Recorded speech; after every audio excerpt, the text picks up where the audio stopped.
chief guest, let me take this opportunity to sincerely thank you for finding time to grace this important global event.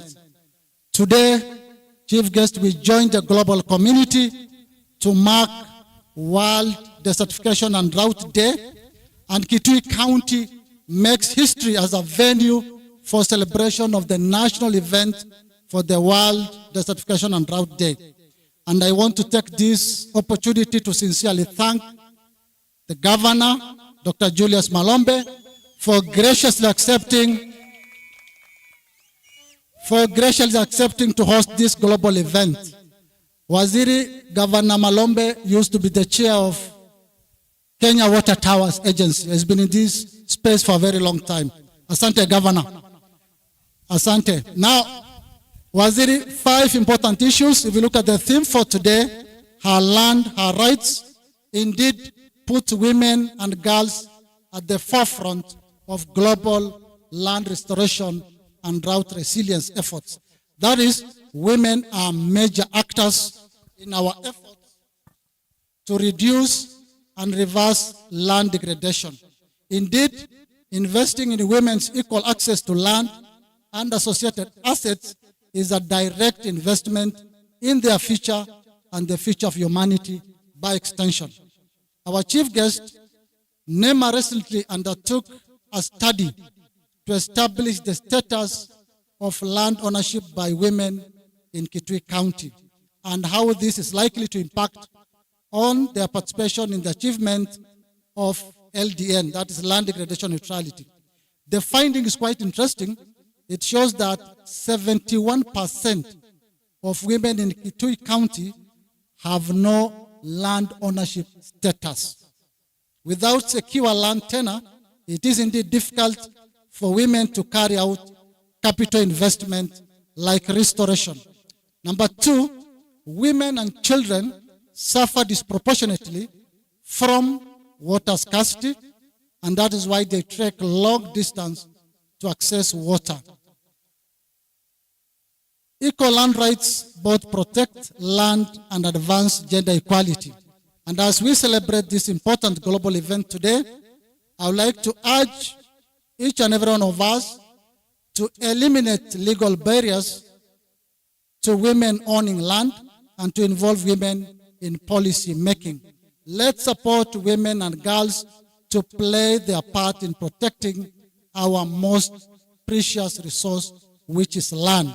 Women, number 3, women are often the most affected by land degradation and desertification.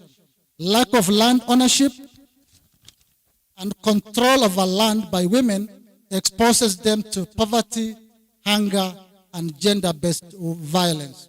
Women are often excluded from land registration and ownership systems, making them vulnerable to evictions and land grabbing.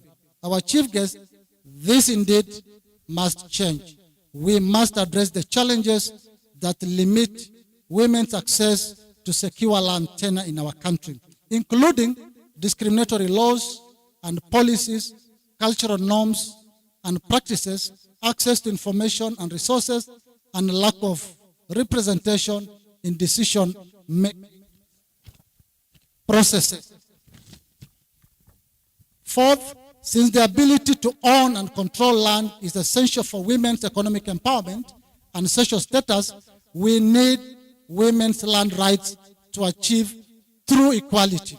Women who own and control land are better able to provide for their families, secure their livelihoods, and invest in their communities, leading to improved health and education outcomes. They are also more likely to engage in sustainable land use practices that conserve biodiversity and protect ecosystems.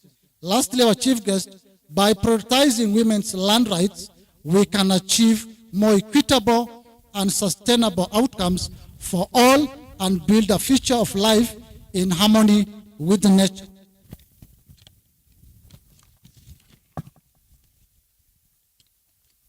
Our chief guest, Nema, in partnership with County Government of Kitui, in the recent past, have implemented a number of climate change adaptation project, especially in Lower Yatta, under the Nema's adaptation project funded by the Adaptation Fund Board.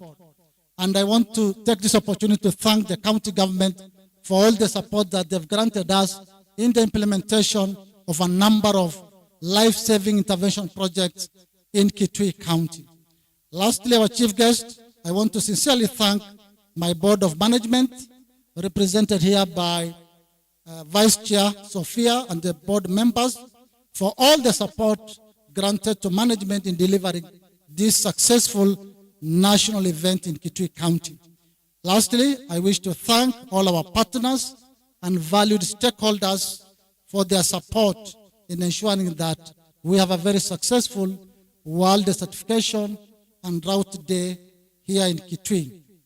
It's now my singular duty to invite my chair of the board, represented by the vice chair, Madam Sophia, to recognize the board members present here and our board and other partners and make her remarks. Vice Chair, karibu sana. Let's clap up for the Vice Chair. Okay, thank you so much. Our chief guest.